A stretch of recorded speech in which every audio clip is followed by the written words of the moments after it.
नमस्कार दोस्तों, स्वागत है आपका अपने चैनल स्पेडिंग ज्ञान। मेवाड़ के इतिहास के बारे में हम पढ़ रहे हैं और आज की क्लास में दोस्तों हम लोग पढ़ेंगे जैत्र सिंह के बारे में। आगे बढ़ते हैं। अपने अगले जो राजा है उनका नाम है जैत्र सिंह, और जैत्र सिंह के बारे में एक जानकारी लिखी हुई आ रही है इसके अंदर कि भूताला का युद्ध। जैत्र सिंह में टाइम भी लिखा हुआ है, और जैत्र सिंह का टाइम लिखा हुआ है 1213 से लेकर 1250 ईस्वी के बीच। यहाँ से अपने को सन मिलने शुरू हो जाएंगे। आपकी याद रहे तो भली बात, नहीं याद रहे तो भली बात, पर थोड़ा थोड़ा क्रोनोलॉजी सेट हो जाती है तो थोड़ा दिमाग के अंदर रखना, एग्जैक्टली याद मत करना।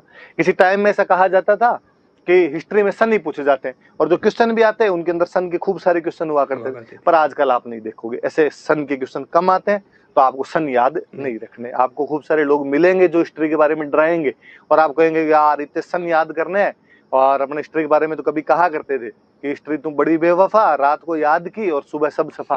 पर अब हिस्ट्री आपसे बेवफाई नहीं करती है, वो आपसे सन के क्वेश्चन नहीं पूछती है, पर क्रोनोलॉजिकल ऑर्डर याद करने में थोड़ा ठीक रहता है, इसलिए थोड़ा सा अपने दिमाग के अंदर रख लेना।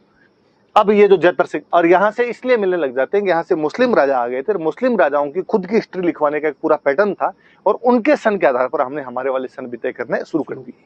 अब जैत्र सिंह के टाइम में युद्ध हुआ है भूताला का युद्ध। अब तो वही बात है, कब और कहां भूताला कहां पड़ता है, युद्ध कब हुआ। अब भूताला कहां पड़ता है, तो उदयपुर के अंदर, नागदा के पास में, राजधानी के पास में। और वैसे भी कोई राजा दूसरा अटैक करेगा तो कहां पे करेगा, जहां आप रहते हो वहां आप रहते हो। नागदा राजधानी, नागदा में अटैक करेगा। आहड़ तो सब सेंटर था उसका। कब हुआ एग्जैक्टली कोई सन नहीं मिलता अपने को।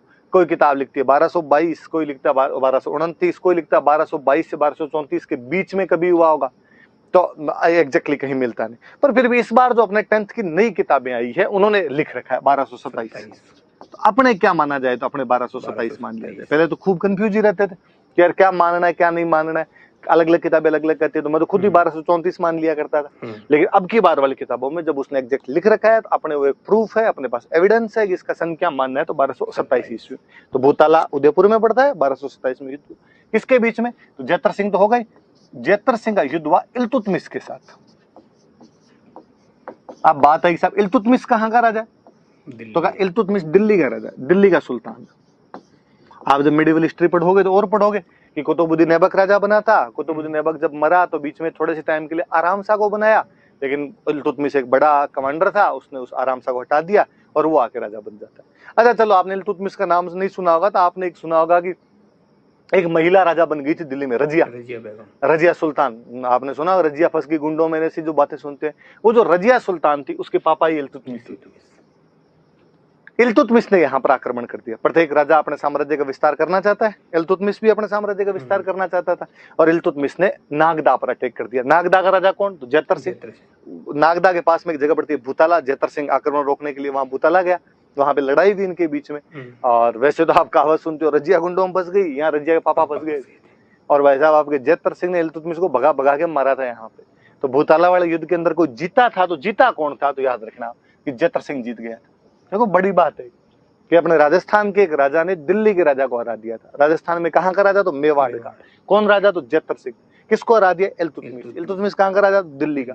कब की बात है, 1227 की। कहां की बात है, भूताला की। भूताला कहां पड़ता है, तो उदयपुर के पास के अंदर पड़ता है। पर अपने यहाँ के लड़ने के तरीके में और मुस्लिम राजाओं के लड़ने के तरीके में एक बड़ा अंतर हुआ करता था। अपने यहाँ सीधा सिस्टम हुआ करता था कि जब लड़ने के लिए कोई जाया करता था तो घर वालों को कह के जाता था कि या तो जीत के आऊंगा या आऊंगा ही। हारने वाला अपने यहाँ पे कंसेप्ट हुआ नहीं करता। और कोई राजा ऐसे हार के वापस भी आ जाता, आदमी सोचता था कि यार घर पे जाके लुगाई से बेइज्जती करवाने इससे अच्छा तो यार मरमुरा जाए। इसलिए अपने यहाँ पे राजा या तो जीत के आया करता था या मरता ही था बेचारा, वहां पे हार के वापस नहीं आता था। मुस्लिम राजाओं में सिस्टम नहीं था। मुस्लिम राजाओं के अंदर आर्मी उतरती, और आर्मी यदि शुरुआत के अंदर ज्यादा सैनिक मर गए, मान लो 10,000 लोग आए और 5,000 सैनिक मर गए, तो बाकी वाले 5,000 राजा कहते वापस चलेंगे अपन। तो वापस क्यों चलेंगे, अगली बार आएंगे वापस, अगली बार 15 लाएंगे, घर में घुस के मारेंगे इसको, और वापस भाग जाया करती थी सेना। अपने यहाँ पे कोई भाग के वापस भी आ जाता तो पास पड़ोसी नहीं जीने देते, आता जाता को पूछ लेता और भाई साहब क्या हुआ, और आप तो नोटिस ही कर लेना। अपने यहाँ पे आप किसी एग्जाम के अंदर फेल हो जाओ तो आपको खुद को फील हो नहीं हो, आपके घर वाले फील करवाए नहीं करवाए, आपके आस पड़ोसी आपको फील ज्यादा करवाते हैं, वो आपसे रिजल्ट ज्यादा पूछते हैं। तो ये अपनी टेंडेंसी पुरानी है। तो यहाँ पर कहते हैं इल्तुतमिश हार गया, इल्तुतमिश की सेना वापस भाग रही थी। अब भागती हुई सेना राजधानी पड़ती नागदा, नागदा के पास में भूताला नाम की जगह पर ये लड़ाई हो रही थी। और भागती हुई सेना जब जा रही थी तो नागदा के सारे सैनिक थे वो तो भूताला में लड़ने के लिए गए हुए थे, और परिवारों को होता था वो ज्यादातर सुरक्षित स्थानों पर छोड़ के जाया करते थे। उन्होंने देखा नागदा तो खाली पड़ा है, तो नागदा को लूट के, तो इल्तुतमिश की जो रिटर्निंग आर्मी थी, उसकी जो भागती हुई आर्मी थी, उसने नागदा लूट लिया था। इधर जैतर सिंह ने रिनोंदेगा की सेना जब भाग रही है तो अपने वो सिस्टम और होते थे कि यार भागते हुए शत्रु का पीछा नहीं करना, मारना तो यार पीठ पे तो वार नहीं करना, कम सीधा छाती पे वार किया जाए, सीने पे वार किया जाए सामने, तो पीछा करते नहीं थे। उल्टा जब उन्होंने देखा कि सेना भाग रही थी, उन्होंने जश्न मनाया, तमंचे भी डिस्को करने शुरू किए। थोड़ी देर में जो वापस आए तब आगे देखा कि नागदा तो लूटा पड़ा अपना तो बिल्डिंग तोड़ गए। तो इनके समझ में आई एक बात कि यार समतल के अंदर यदि कोई राजधानी होगी, प्लेन एरिया के अंदर कैपिटल होगी, आता जाता कोई लूट जाएगा, आनिया बानिया बर्बाद करके चला जाए, तो राजधानी पहाड़ पे बनाई जानी चाहिए। तो पहाड़ पे क्या, तो पहाड़ पे अपना चित्तौड़ वाला किला है। तो कहते चित्तौड़ वाले किले में उस समय परमार रहा करते थे। जैतर सिंह जाता है, परमारों को वहां से भगाता है और चित्तौड़ को अपनी राजधानी बना लेता है। तो चित्तौड़ पर कब्जा भले ही पहले अपने बापा रावल ने कर लिया था, लेकिन चित्तौड़ को एज ए कैपिटल किसी ने स्थापित किया था, तो जैतर सिंह ने किया था। तो पहले इनकी राजधानी नागदा हुआ करती थी, आहड़ सब सेंटर अलट ने बनाया था, और बाद में जो जैतर सिंह था, जैतर सिंह ने इसको चित्तौड़ को अपनी राजधानी बना लिया था। और कौन सा युद्ध उसने जीता था, तो भूताला का युद्ध। किसको हराया था, तो इल्तुतमिश को हराया। इस युद्ध की जानकारियां जो है वो हमें एक बुक के अंदर मिलती है। ये याद रखना सबसे काम की बात, ये युद्ध पूछे नहीं पूछे, सन पूछे नहीं पूछे, ये पूछेंगे। एक राइटर हुए जय सिंह सूरी, और याद रखना है जहां पर भी ये सूरी देखो, इसका मतलब राइटर जैन है। जैन जो राइटर थे उनके सबके नाम सूरी मिलेंगे। हालांकि फिर आप में से कोई कहेगा फिर सर शेरशाह सूरी, बस भाई रे वो एक अलग है। और वास्तव में जो शेरशाह सूरी है ही नहीं, हमारे हिस्टोरियन ने लिखना शुरू कर दिया, वो सूर था। शेरशाह सूर था, फिर धीरे धीरे नाम सूरी पड़ गया, वैसे हमने बोलना शुरू कर दिया, लिखना शुरू कर दिया। बाकी ये सूरी टाइटल आपको ज्यादातर जैनों के मिलेंगे। और इनकी एक किताब है हमीर मद मर्दन, याद रखना किताब का नाम। ये पूछी हुई बुक है, वापस पूछ लेंगे कोई कि हमीर मद मर्दन नामक पुस्तक किसने लिखी थी, तो जय सिंह सूरी ने लिखी थी। और इस किताब के अंदर उन्होंने बताया कि भाई भूताला में युद्ध हुआ था, और भूताला युद्ध के अंदर कौन जीत गया। और बात बताऊं, इसमें हमीर इल्तुतमिश के लिए यूज में लिया है। ये वास्तव में शब्द है अमीर। मुस्लिम जो हुआ करते थे उनको अमीर बोला करते थे, उनके अंदर टाइटल हुआ करता था, और अमीर अपने राजस्थानी के अंदर लिखा जाता जाता हमीर हो गया। तो वास्तव में ये लिखता है कि अमीर के मद मतलब घमंड, मर्दन को मतलब तोड़ दिया।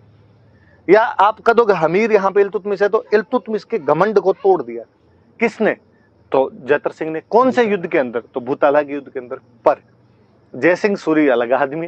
जय सिंह सूरी वास्तव में गुजराती था। बढ़ौंच नाम की जो जगह पड़ती है वहां पे मुनि सुवर्त मंदिर था, और मुनि सुवर्त का ये पुजारी था। आपने कभी आपने नाम सुना होगा वस्तुपाल तेजपाल, कभी नाम सुने होंगे। अपने देलवाड़ा के अंदर उनके मंदिर बनवाए हुए हैं वहां पे, अपने जो लूण वसई का मंदिर है देलवाड़ा वाले ने, वो उनके बनवाए हुए हैं। तो वास्तव में एक रियासत हुआ करती थी गुजरात में, धोलका, और उस धोलका रियासत का एक राजा था वीर धवल, वीर धवल बघेल। ये बघेल सोलंकी होते हैं। आजकल गुजरात में बाघेला बोलने लग गए, किसी ने नाम सुना हो कभी। तो गुजरात के अंदर एक सीएम हुए थे शंकर सिंह बाघेला, नरेंद्र मोदी से पहले बीजेपी के सीएम हुआ करते थे वहां पे। तो ये बघेल बाघेला वो ये सोलंकी वहां के डायनेस्टी थी। और धोलका नाम की जगह, वहां के एक राजा थे वीर धवल। और इस वीर धवल के वो दो मंत्री थे, वस्तुपाल और तेजपाल, दोनों भाई थे। और ये जो जय सिंह सूरी है, ये वस्तुपाल तेजपाल का चेला है। वस्तुपाल तेजपाल ने इसको चंदा वंदा दिया था, इसको कहा एक किताब लिख, और उस किताब में हमारे वाले राजा की तारीफ कर। तो वास्तव में इस युद्ध के अंदर लिखा, इस बुक में ऐसे लिखा हुआ है कि जैतर सिंह और इल्तुतमिश के बीच में युद्ध चल रहा था, इल्तुतमिश युद्ध में जीत रहा था। इतने में किसी ने जाके वहां पे कहा कि वीर धवल आ रहा है, और जैसे वीर धवल का नाम सुना और इल्तुतमिश अमीर की सेना भागी, अमीर का घमंड टूट गया था। कुल मिला के वो जो अपने वाला राजा है उसको सर्वश्रेष्ठ स्थापित करवाना चाहता है। पर इसके माध्यम से अपने को पता तो चला कि एक कोई युद्ध हुआ था, उस युद्ध के अंदर ऐसे हार गए। पर अपने को फिर एक अभिलेख मिलता है, आगे हम पढ़ेंगे, चीरवा का एक अभिलेख मिलता है। उन अभिलेखों में साफ साफ लिखा कि जैतर सिंह खुद जीता था और वीर धवल तो आया ही नहीं था। पर फिर भी किताब के अंदर जानकारी ऐसी, तो आप थोड़ी सी याद रख लेना कि कौन सी बुक है। तो वो जय सिंह सूरी की बुक है, हमीर मद मर्दन नाम है। हमीर किसको कहा गया, इल्तुतमिश को कहा गया।